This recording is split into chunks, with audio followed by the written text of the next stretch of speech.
नमो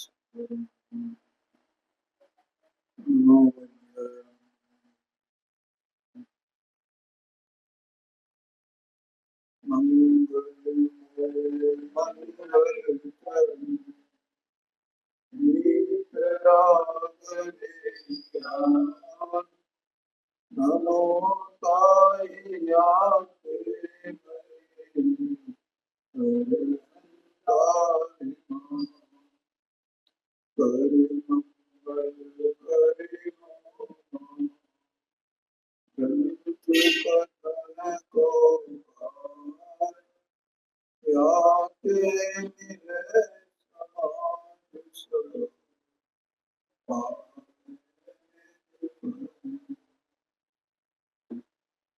मोक्षमार्ग प्रकाशित जी ग्रंथ में 9वें अधिकार में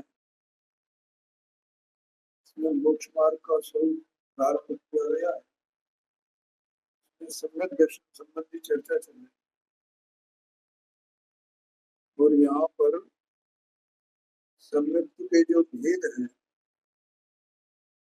उन भेदों का और उनके स्वरूपों का वर्णन इसमें किया गया है। तो देखो अभी अपन ने इसमें सम्यक के एक तो दो भेद जाने थे, एक अपन ने 10 भेद जाने थे। इसमें आत्मा ने शासन में तो 11 नंबर का श्लोक है, उसको उद्धृत किया है। अब यहाँ पर 3 भेद उनकी चर्चा चल रही है। देखो 10 भेद है ना, इसको तो कोई जानता है कोई नहीं जानता, वो तो इसमें आत्मा शासन ने कहा निमित्त की अपेक्षा से है, इसलिए वो अपने हिसाब में यहाँ तो किया है। क्योंकि कोई भी जो पुस्तक लिखने वाला है वो पूरा शोध करके लिखता है, हर बात उसमें आनी चाहिए। जैसे डॉक्टर साहब ने जितनी किताबें लिखी तो पूरी शोध के साथ उनको लिखा है एक किताब।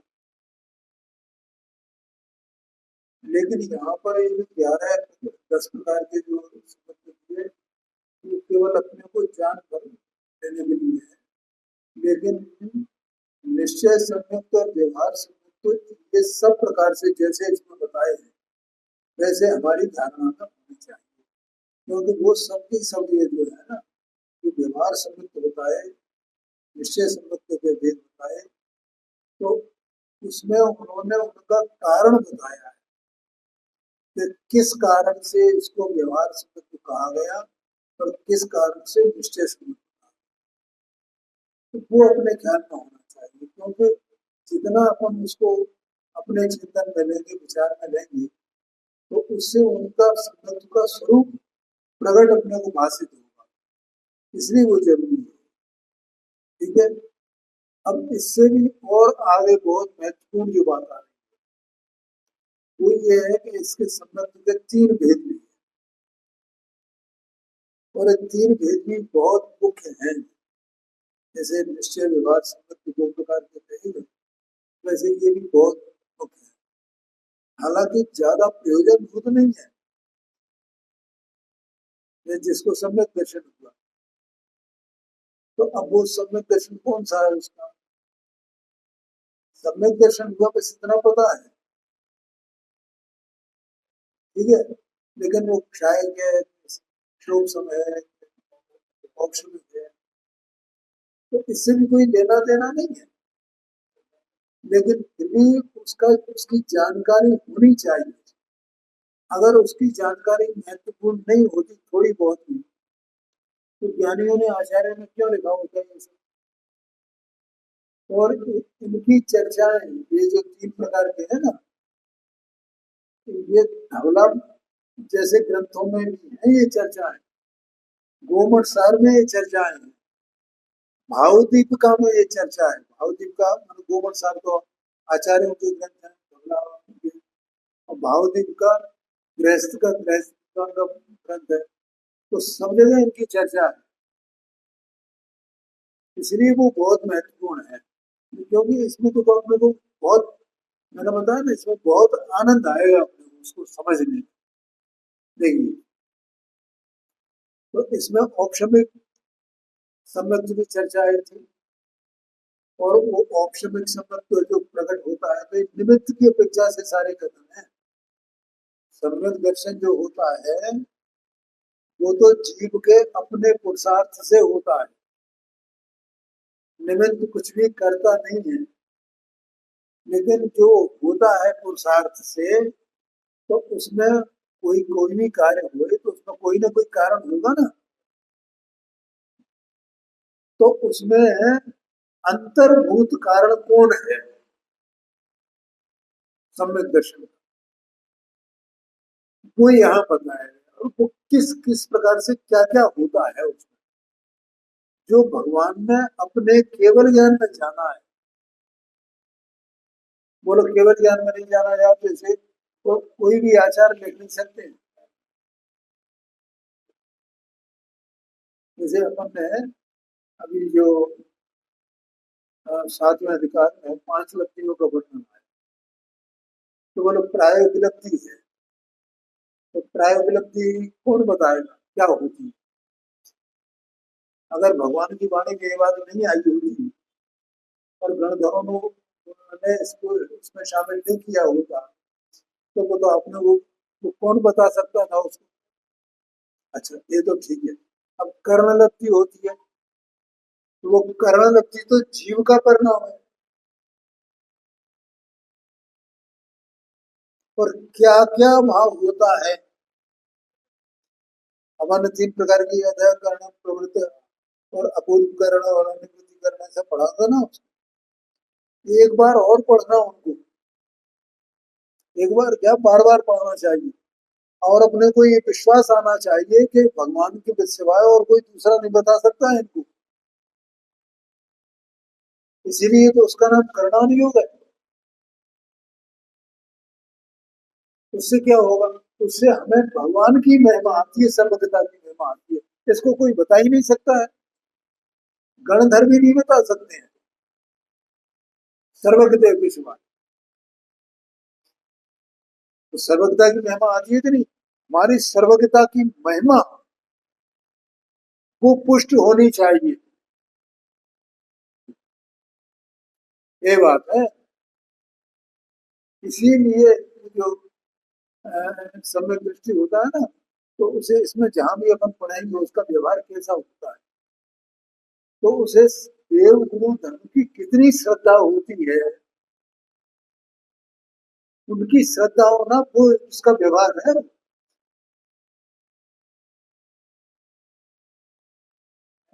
चाहे भगवान की पूजा करता हो चाहे नहीं करता हो, क्या उनका वो स्तुतियां गाता हो कि नहीं गाता हो, लेकिन उसे भगवान के स्वरूप पर, सर्वज्ञता पर अगाध उसका दृढ़ विश्वास वो है। अब जैसे डॉक्टर साहब थे, तो वे तो जिनवाणी की मुख्यता होने जा रहा थी, है? तो वो अपना जितना मतलब समय है वो सब काय में निकालना, उन्हें जिनवाणी की सेवा में निकालना।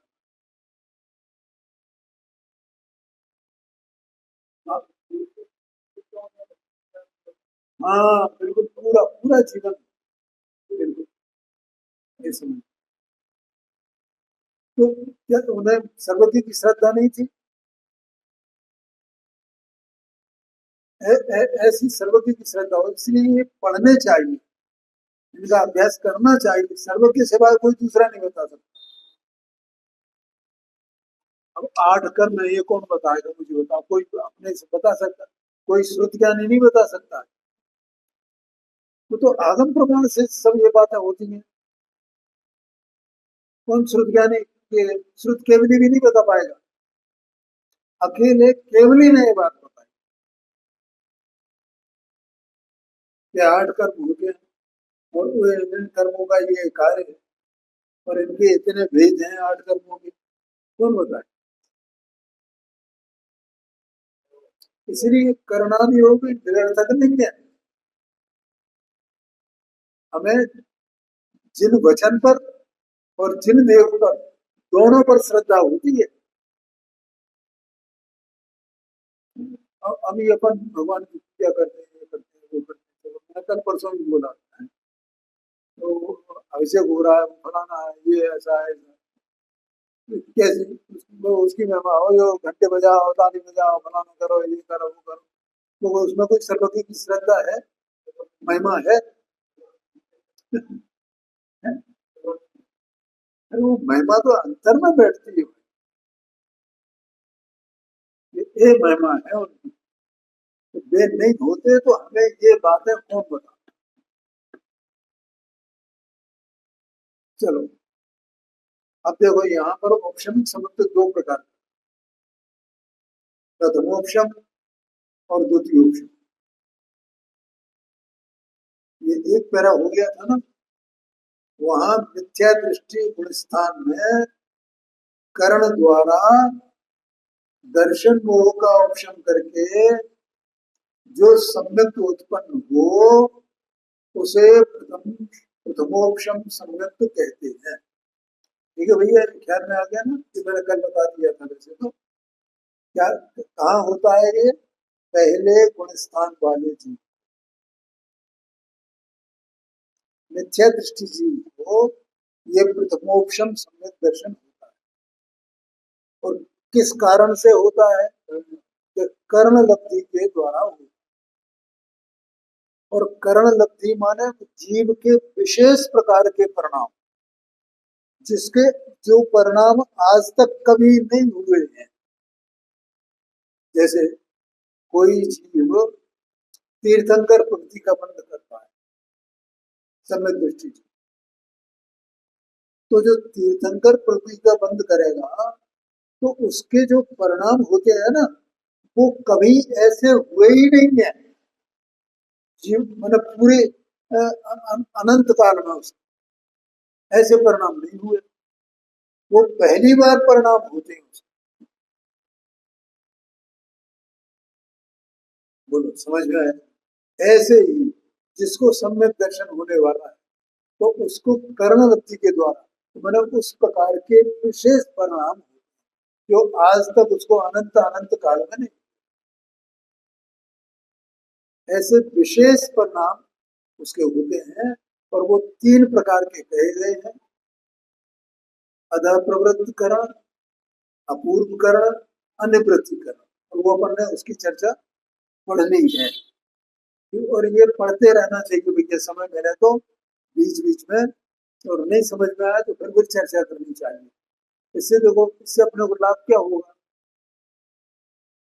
आप ये पूछो, मुझसे पूछो आप कि आपने ये सब पढ़ा है तो हमें बताने के लिए पढ़ा है? मैंने आप लोगों को बताने के लिए पढ़ा है? मैंने इसके लिए बिल्कुल भी नहीं पढ़ा है, ये जिनवाणी की साक्षी है। क्योंकि मैं जानता हूं कि वो हर एक नहीं समझ पाए, और अभी मैंने बोला कि ज्यादा प्रयोजन भूत भी नहीं है, फिर क्यों पढ़ा है? क्यों? मुझे पढ़ने में मजा आता है, और मुझे वो इससे मेरी सर्वज्ञता के प्रति और जिन वचनों के प्रति मेरी जो श्रद्धा है वो दृढ़ होती है, और मुझे वो समझने में मेरा उपयोग सूक्ष्म होता है। क्योंकि सूक्ष्म उपयोग नहीं होगा तो समझ में नहीं आएगा, इसलिए मैं पढ़ता हूँ। और सूक्ष्म उपयोग होगा तो उसका लाभ मुझे ही मिलेगा ना। इसलिए करणान योग भी अपने उपयोग को सूक्ष्म करने के लिए, क्योंकि अपने आत्मा का ग्रहण भी सूक्ष्म उपयोग में होता है।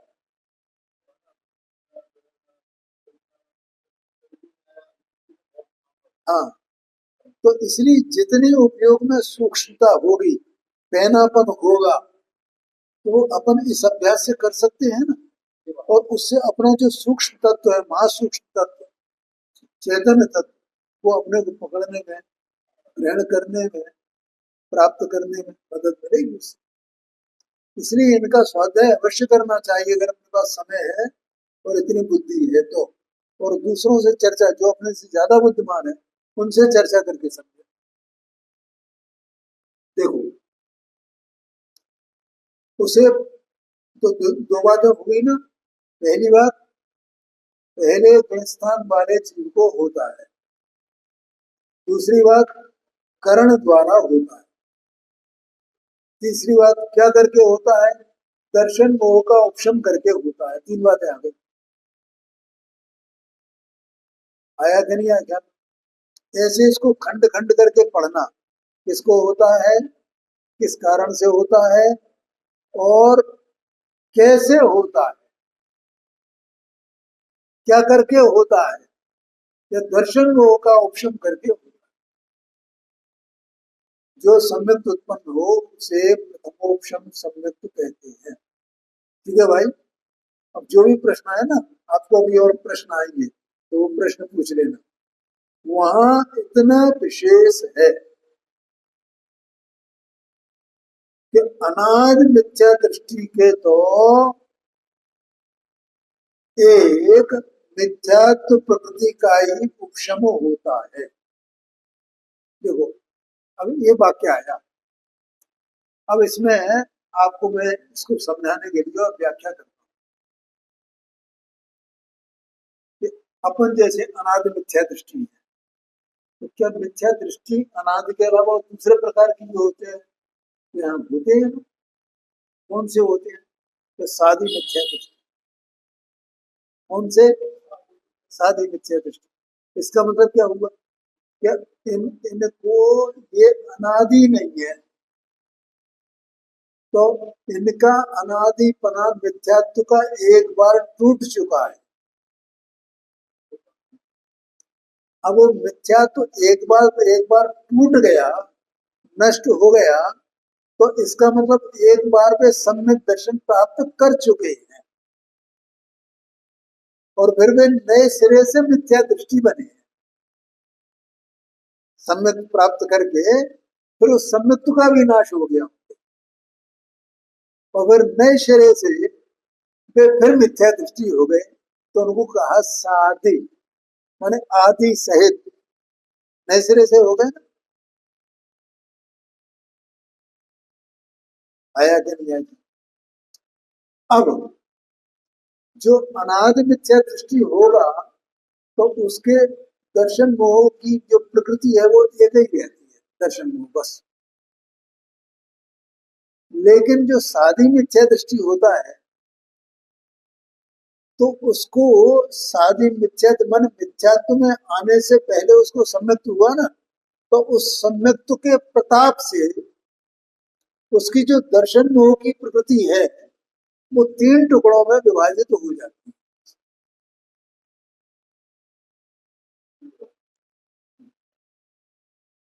आगे समझ। और वो तीन टुकड़े कौन से होते हैं? तीन भाग हो जाते हैं। तो मिथ्यात्व, सम्यक मिथ्यात्व और सम्यक, ऐसी तीन प्रकृतियां कही जाती। ठीक है। तो वो जो साधी मिथ्या दृष्टि है, तो प्राय तो तीन प्रकृतियां होती हैं दर्शन मोगी से। और किसी किसी को ज्यादा काल हो जाए मिथ्या तो रहे हुए, तो उसको वो पलट करके फिर वो एक ही प्रकृति रह जाती है। ऐसा भी होता है कि वो तीनों फिर एक में ही समेट गए।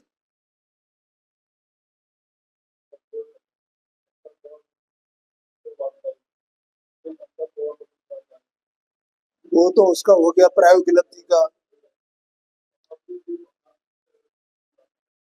अनादि मिथ्या दृष्टि तो सब ही है। अब साधी मिथ्या दृष्टि की बात हो रही है, तो साधी मिथ्या दृष्टि माने क्या? हाँ, मिथ्यात्व जो सतत अनादि का मिथ्यात्व था वो नष्ट हो गया और सम्यक्त तो हो गया एक बार, और फिर वो सम्यक्त भी नष्ट हो जाए तो फिर ये फिर से मिथ्या दृष्टि हो, उसको साधी मिथ्या दृष्टि कहते हैं। क्यों नहीं? होता ही है। क्यों होता है? क्योंकि उपशम सम्यक्त की जो अवधि है अंतर मुहूर्त काल की होती है। और अंतर्मुहूर्त काल समझते हैं कितना होता है? माने अंतर मुहूर्त के भी असंख्यात भेद हैं। तो एक अंतर मुहूर्त कितना होता है? एक समय कम उत्कृष्ट 48 मिनट। एक समय कम एक अंतर मुहूर्त है। अब इसके असंख्यात भेद कर दो आप, उसमें से एक भेद को पकड़ो, वो अंतर मुहूर्त है सबसे छोटा। तो, तो इतने काल के लिए भी सम्यक दर्शन हो सकता है और छूट सकता है। तो फिर वो जीव क्या कहलाएगा? स्वाधीन मिथ्या दृष्टि।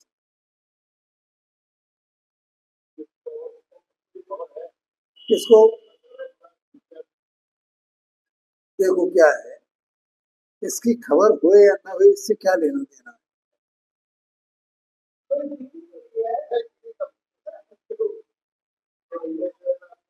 देखो वो इतने अल्पकाल के लिए होता है कि खबर पड़े भी और नहीं भी पड़े, तो उसकी कोई बात नहीं है। फिर वो जो इन्होंने कहा ना, वो डिग्री डिग्री विग्री कुछ नहीं है भैया। अपने को शांति चाहिए परिणति में, कि डिग्री चाहिए?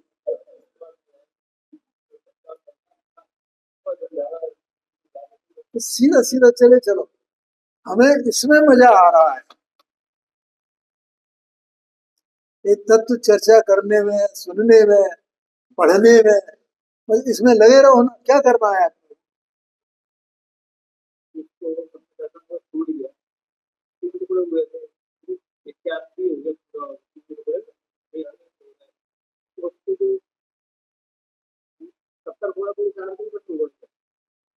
नहीं भैया, नहीं होगा उसको। नहीं, वो तो अब तो उसको प्रायोगिक रखती तो अंतर्मुहूर्त बात भी थी ना, अब नहीं होगा। हाँ, तो उसे तो अब अल्पकाल में दोबारा प्रसन्न दर्शन होने वाला है उसे। अभी सुनो तो आप पूरा आगे चल कर, समझ गए ना? तो वो प्राय मतलब नहीं होता है, वैसे इसमें कोई इस तरह की चर्चा नहीं आई है। लेकिन उसकी, उसको मान लो अपन मालूम कर भी लें तो उससे क्या फायदा? क्योंकि तो भगवान के केवल ज्ञान कम में है ये सब चर्चा है, ठीक है। लेकिन उसमें उसकी चिंता करनी ही नहीं है अपने, और रह ही नहीं सकती है, मैं तो ये कहता हूँ। क्योंकि जिसको एक बार उपशम समय दर्शन हुआ ना, वो अपने मार्ग में ही लगा रहे हो, तो उसी में लगा रहेगा, उसी में लगा। बोलो वो छोड़ सकता है इस मार्ग को? क्या इस मार्ग को छोड़ ही नहीं सकता है। तो वो उसमें लगा रहेगा, तो उसके वो 70 कोड़ा कोड़ी सागर का बंद होगा कहाँ से उसे? ठीक है, एक बात। दूसरी बात सुनो, 70 कोड़ा कोड़ी सागर उत्कृष्ट काल है। जरूरी नहीं है कि वो सभी सभी को 70 कोड़ा कोड़ी सागर होता ही क्यों। वो तो भगवान ने देखा है अपने केवल ज्ञान में, तो उन्होंने बताया है कि इसकी उत्कृष्ट स्थिति 70 कोड़ा कोड़ी सागर की है। लेकिन वो कम भी तो हो सकता है, 20 20 तो हो सकता है, 10 20 तो हो सकता है, 10 5 भी तो हो सकता है। लेकिन जिसको सम्यक दर्शन एक बार हुआ, तो उसका अंतर्भूत हो गया ना वो कोड़ा कोड़ी सागर का। अब उसका संसार ज्यादा शेष नहीं है। तो इसका मतलब दोबारा वो 70 कोड़ा कोड़ी में तो जा ही नहीं सकता है। ये समझ लो। अब देखो भगवान महावीर स्वामी, उनका जी, और समूह शरण में उसने विराधना कर दी, ठीक है। और वो विराधना कर दी, और कितने एकेंद्रीय पर्याय में 60,000 भव धारण किए उसने, और एक कोड़ा कोड़ी सागर का अंतराधन। इसका मतलब उस जीव को अभी उपशम सम्यक दर्शन भी नहीं हुआ था, वो साधी मिथ्या दृष्टि नहीं था, वो अनादि मिथ्या दृष्टि ही था। तो भी उसका जो काल था वो अंतर्मुहूर्त प्रमाणित था, वो अंतर अंत कोड़ा कोड़ी सागर प्रमाण ही था ना। और उसमें उसके सब कर्मों का नाश हो गया कि नहीं हो गया, ये समझ। इसलिए उसकी चिंता मत करो। अभी तो यहाँ ये बात चल रही है कि अनादि मिथ्या दृष्टि किसको कहेंगे, तो सादी मिथ्या दृष्टि किसको कहेंगे।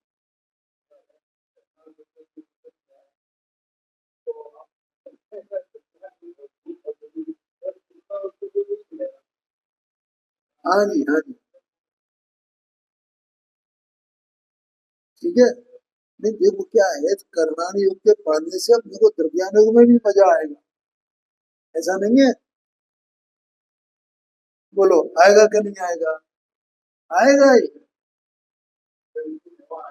अरे भैया सब सब सब में आनंद आता है। आप प्रथमान योग पढ़ोगे तो प्रथमान योग में आपको आनंद आएगा, चरणान योग पढ़ोगे तो चरणान योग में आनंद आएगा। नहीं वो तो है ही, तो सही बात है। खैर, ठीक है, ये दो बातें समझ में आ गई ना। अनादि मिथ्या दृष्टि किसको कहते हैं और सादी मिथ्या दृष्टि किसको कहते हैं, एक बात। दूसरी बात, जो सादी मिथ्या दृष्टि है तो उसके दर्शन मोहनी के तीन टुकड़े हो जाते हैं। इसके संबंध में एक बात और कही जाती है आगम में, कि ये तीन जो हो जाते हैं ना, तो जब दर्शन मोहनी का जो बंद होता है ना, तो बंद तो एक का ही होता है, लेकिन ये तीन का तो उदय की अपेक्षा से चर्चा की जाती है। उसके भेद तीन जो किए गए हैं दर्शन मोदी के, वो उदय की अपेक्षा से है, बंद की अपेक्षा से नहीं है। हाँ, बंद तो एक का ही होगा।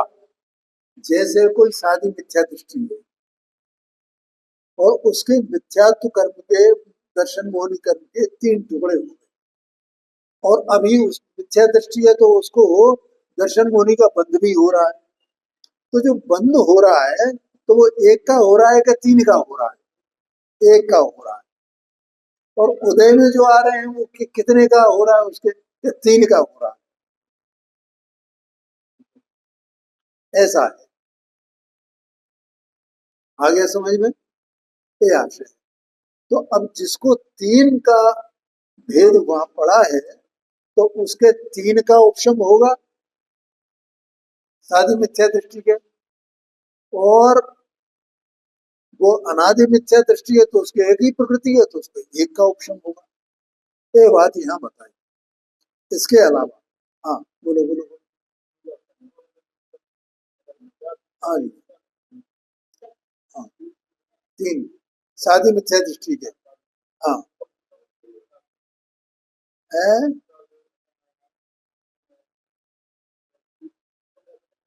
हाँ वो तीनों को ही उपशम होगा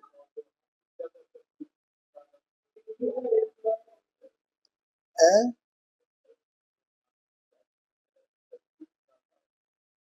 हाँ मैंने एक एक एक प्रकृति का उपशम होगा, बस इतनी बात। ठीक है, एक बात और, कि जो दर्शन यहाँ इसमें चर्चा नहीं की है वैसे, अन्यत्र उसकी चर्चा है। यहाँ पंडित साहब ने केवल दर्शन मोह को ही मुख्य किया है। लेकिन जीव को जब सम्यक दर्शन होता है, तो वहाँ कल मैंने बताया था शायद, दर्शन मोहनी और अनंतानुबंधी। तो अनंतानुबंधी की चार प्रकृतियां हैं, अनंतानुबंधी क्रोध, अनंतानुबंधी मान, अनंतानुबंधी लोभ, अनंतानुबंधी माया। ये चार प्रकृतियां है ना। तो चार प्रकृतियां तो वो, और एक दर्शन मोह की प्रकृति, ये, इन पांचों का उपशम होता है, तब उसको औपशमिक सम्यक दर्शन होता है। यहाँ अकेले दर्शन मोह की मुख्यता की है, इसलिए अकेले उसी की चर्चा है। उसमें अनंतानुबंधी का नहीं होता ऐसा नहीं मानना। बोलो समझ। हाँ जी, हाँ, ठीक है, ये बात समझ में आ गई। हाँ, अच्छा। अब जो सादी मिथ्या दृष्टि है, अब जैसे चार वो हो गई और एक वो हो गई, तो पांच का ऑप्शन होगा ना। अब जो सादी मिथ्या दृष्टि है, और जिसके उसके दर्शन होने की तीन प्रकृतियां हो गई हैं, टुकड़े हो गए हैं, तो उसके 4 और 3 7 प्रकृतियों का ऑप्शन है, तब उसको औपशमिक सम्यक दर्शन। आ गया समझ में?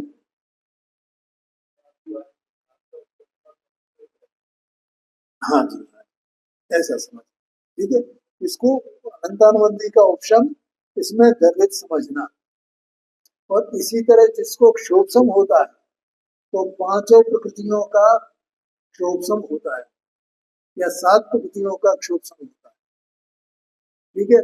और जिसका क्षय होता है, क्षयक सम्यक दर्शन होता है, तो उसके 7 प्रकृतियों का क्षय होता है,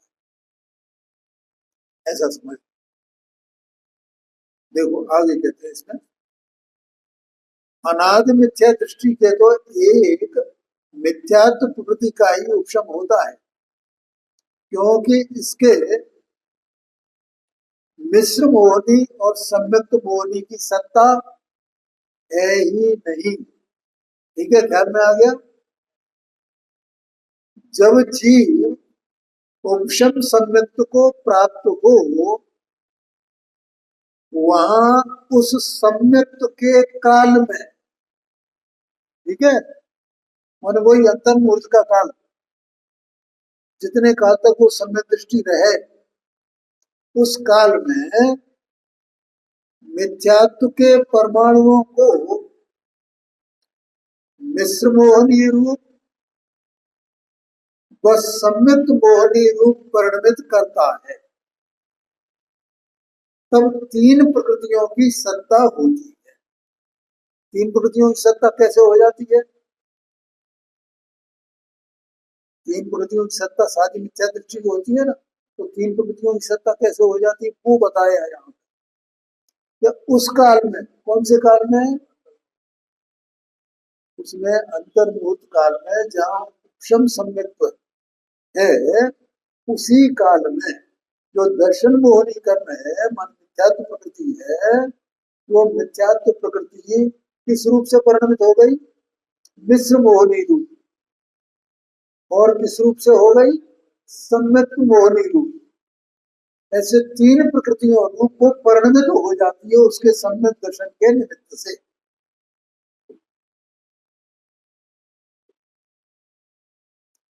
आगे क्या देखना? नहीं नहीं, इसमें क्या है? इसमें क्या बात है मुझे बताओ, क्या समझ में नहीं? नहीं नहीं, कोई डरो मत ही भाई। नहीं, इसमें इसमें कठिनाई क्या है मुझे बताओ, क्या कठिनाई है? बोलो, किसी को वो छटन लगा हो तो। भाई जिस जीव को सम्यक दर्शन हुआ, उपशम सम्यक दर्शन हुआ, ठीक है, उसकी बात है, एक बात। इसलिए मैं अब इस संदर्भ में एक बात और कहूंगा कि आप लोग अगर इसको, वैसे तो मैं कहते ही रहता हूँ कि इसको अपना पहला थोड़ा सा पढ़ करके आवे है, और इसको जाकर के पढ़ें, तो आपको अभ्यास होगा तो बहुत अच्छा लगेगा। ये आपको पता नहीं है कि मैंने कितनी कितनी बार पढ़ा है इसको।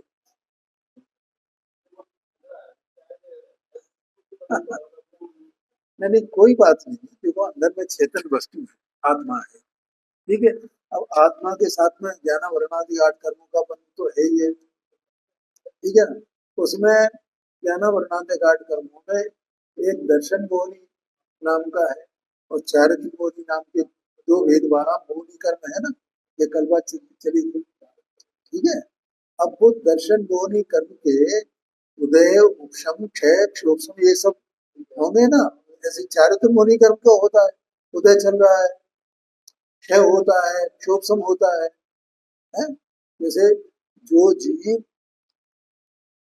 सम्यक दृष्टि होते हैं, और सम्यक दर्शन होने के बाद जब वे पंचम गुण स्थान वर्ती या 6वें 7वें गुण स्थान वर्ती होते हैं, चौथे गुण स्थान वर्ती तो सम्यक दृष्टि है, तो उनके चारित्र में है ना, और पांचवें गुण स्थान वर्ती के और छठवें सातवें गुण स्थान वर्ती महाराज के चारित्र है। ठीक है, तो वो चारित्र कैसे है, क्या है पता है आपको? वहां वो जो चारित्र है, कर्म की अपेक्षा से बात करें, क्षोभसम की अपेक्षा से, तो वो चारित्र मोहनी कर्म का क्षोभसम है वहां। हाँ जी, हाँ जी। और वो क्षोभसम 10वें गुण स्थान तक रहता है। क्या कहा? इसका मतलब 10वें गुण स्थान तक उनको क्षायोपशमित चारित्र रहता है, उसका नाम। ठीक है, और चौथे गुण स्थान में कोई चारित्र नहीं होता है। क्यों? क्योंकि चारित्र को नहीं, कर्म का क्षोभसम वही नहीं है वहां।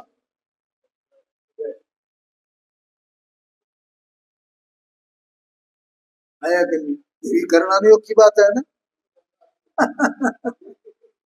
अरे कोई बात नहीं है, तो वो हो गए तो हो गए ना, उसमें हम क्या करेंगे? और कोई क्या करेगा? भगवान ने अपने केवल ज्ञान में देखा है, उसको बताया कि एक प्रकृति थी, इसको सम्यक्त हुआ, उपशम सम्यक्त हुआ अंतर्मुहूर्त काल के लिए, और उस काल में वो एक प्रकृति के तीन टुकड़े हो गए।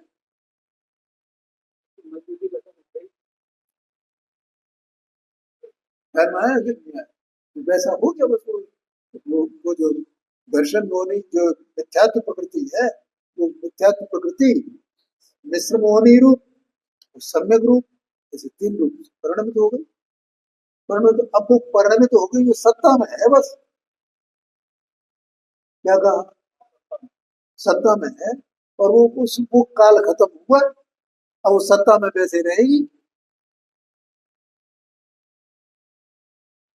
ठीक है ना? तो वो उस काल के बाद तो वो सम्यक दर्शन रह नहीं सकता है ना। उपशम सम्यक्त्व उतने काल के बाद नहीं रह सकता है, लेकिन वे उसके दर्शन होने की तीन प्रकृतियां सत्ता में हैं, तो वे बनी रहती हैं तीन रूप से, सत्ता में रहती है। उदय तो एक का ही होता है, मिथ्यात्व प्रकृति का। कभी तो मिथ्या दृष्टि रहेगा, वो साथ साथ ही मिथ्या दृष्टि। उदय किसका? एक का।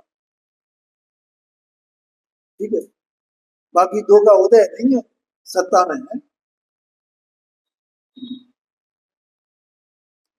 देखो, जैसे कोई जीव क्षारोपशमिक संबंध दृष्टि है, ठीक है, तो उसके जो है दर्शन होने की प्रकृति सत्ता में रह सकती है कि नहीं रह सकती? उदय नहीं है, सत्ता में तो रहेगी ना। उदय नहीं है, सत्ता में रहेगी। है? केवल अकेला जो क्षायक संबंध दृष्टि है, उसके सत्ता में नहीं रहेगी, वो नष्ट हो जाएगी, क्षय हो जाएगा।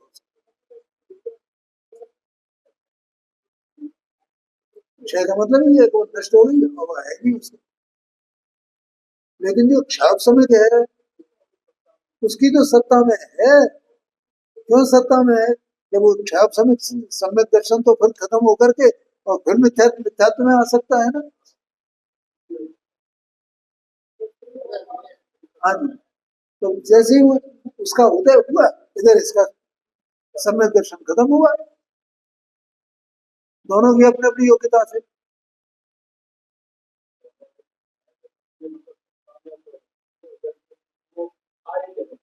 बस इसमें है, इसमें क्या है? ऐसा ही अपनी वो सत्ता क्या है, उदय क्या है, बंध क्या है, उत्कर्षण क्या है, उत्कर्षण क्या है, संक्रमण क्या है, ये सब थोड़ा इसकी एलिमेंट्री नॉलेज होनी चाहिए। और इस हमने देखा है ना, आठवें अधिकार में। हाँ, अब आप ये समझ लो, मैंने इनको आपको समझा रहा हूँ, मैं खुद समझा हूँ, तो मैंने कितनी मेहनत की होगी, जितनी आपको वो आ रही है ना गड़बड़ी, ऐसे मुझे भी ये सब प्रश्न पहले आ चुके हैं। और उनसे मैंने संघर्ष किया है। ऐसा समझ। हाँ हाँ, ठीक है, वो डरने की आवश्यकता नहीं है। अब कुछ ऐसा लगता है जो करना नहीं, बड़ा हुआ है, बड़ा हुआ है, कोई हुआ नहीं है, शांति से धैर्य पूर्वक समझो अपन, तो सब समझ में आए। ठीक है, अब आगे चलते हैं। देखो क्या कहा है यहाँ पर।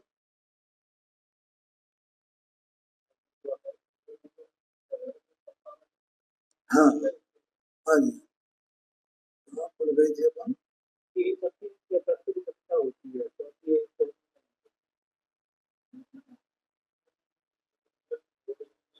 हाँ हाँ हाँ, ये आ गया ना, तीसरी लाइन से है ये।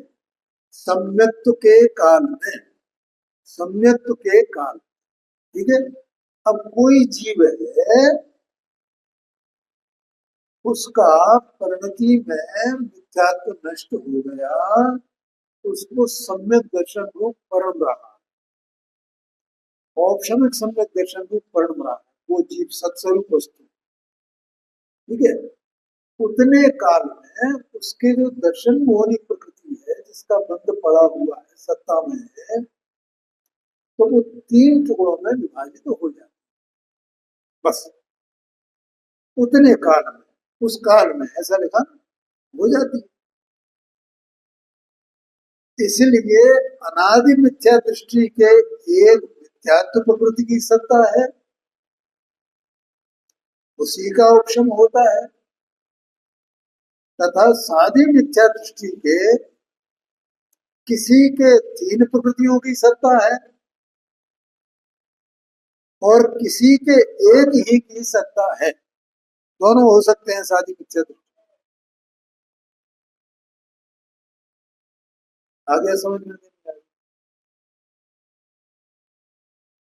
एक बात, अब दूसरी बात और बताऊं आपको, इसमें एक चर्चा आई थी, तो मैं अभी चर्चा कर लेता हूँ, इसलिए आपको उस समय दिक्कत नहीं है। कोई चीज, इधर सुनो ललिता, इधर मत देखो भाई, जब मैं बोलूं तो इधर देखा करो, इधर सुना करो, ध्यान दिया। वो तो पढ़ के आना, पढ़ने न जाते। जो जीव क्षयोक्षम सम्यक दर्शन प्राप्त करता है, ठीक है, और पहली बार प्राप्त करता है, पहली बार, तो नियम से वो औपशमिक सम्यक दर्शन से सीधा क्षोभसम सम्यक दर्शन प्राप्त करता है।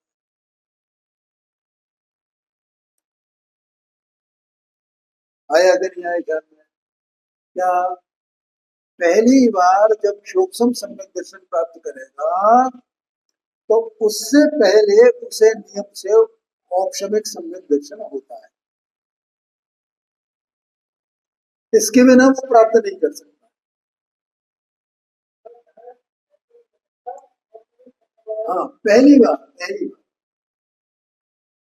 फिर वो दूसरी बार करे, तीसरी बार करे तो डायरेक्ट कर सकता है, लेकिन पहली बार ऑप्शन सम्यक दर्शन से ही प्राप्त कर।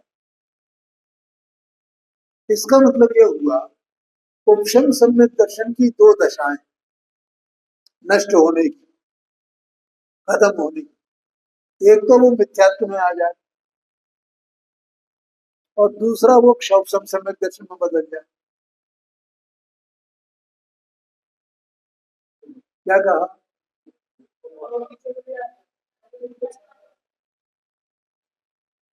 या तो मिथ्या दृष्टि हो जाए, या वो क्षोभ सम्यक दर्शन प्राप्त करे, दो में से एक दशा होगी।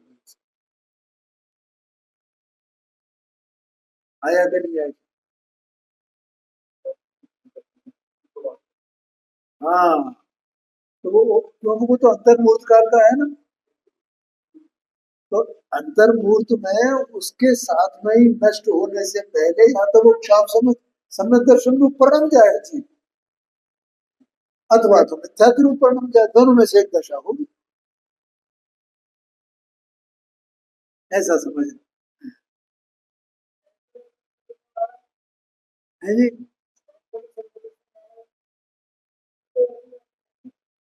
हाँ जी, हाँ जी। लेकिन क्षोभसम सम्यक दर्शन वाला जब क्षायक सम्यक दर्शन प्राप्त करता है ना, हाँ, नहीं तो क्षोभसम सम्यक दर्शन वाला भी सम्यक तो ही है ना। अरे बिल्कुल गिर सकता है, वो तीसरे गुण स्थान में आ सकता है, चौथे से वो दूसरे में आ सकता है, वो पहले में आ सकता है, इसी में भी आ सकता है वो, और फिर दोबारा प्राप्त कर ले।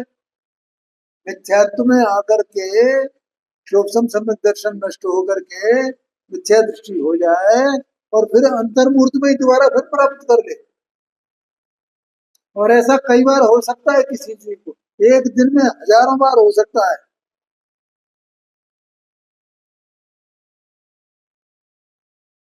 बनारसी दास साहब ने उदाहरण दिया है कि क्षाप समय सम्यक दृष्टि की स्थिति कैसी होती है, या लोहार की जो सड़ासी होती है ना, उसकी तरह। हाँ, ये क्षण में आग में, क्षण में पानी में, क्षण में आग में, क्षण में पानी।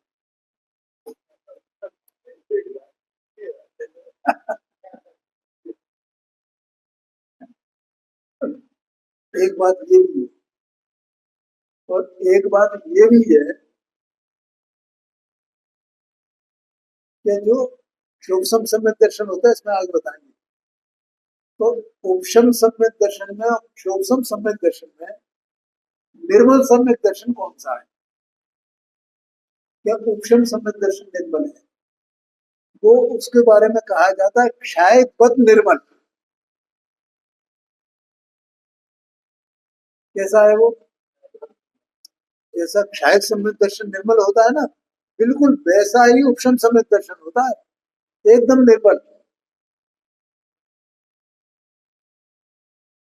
लेकिन क्षोभसम सम्यक दर्शन, उसमें चल मल अगाड़ दोष उत्पन्न होते रहते हैं।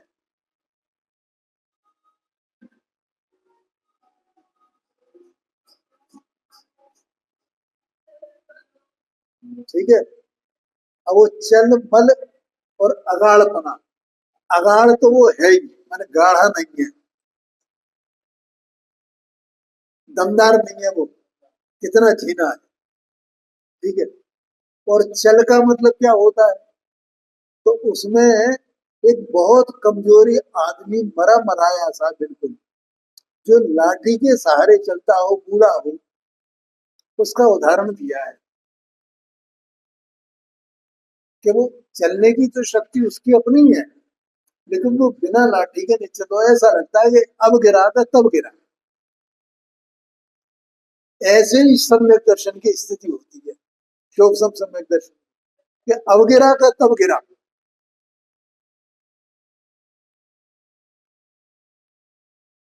ख्याल में आया कि नहीं? तो ये तो हुआ चल, चल दोष। और मल दोष क्या है?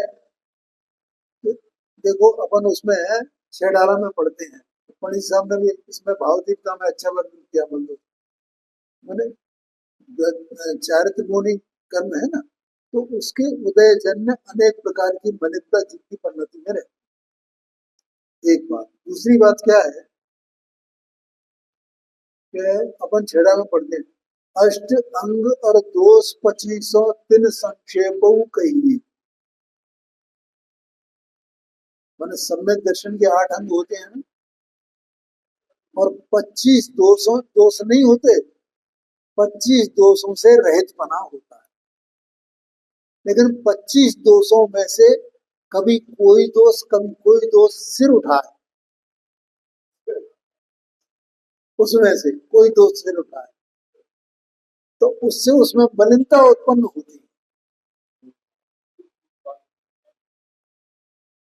और भावदीपिका में उन्होंने ऐसा लिखा है पंडित जी साहब ने, कि ये जो मन उत्पन्न होता है ना, ये जैसे पानी में बुलबुला उत्पन्न होता है वैसे है।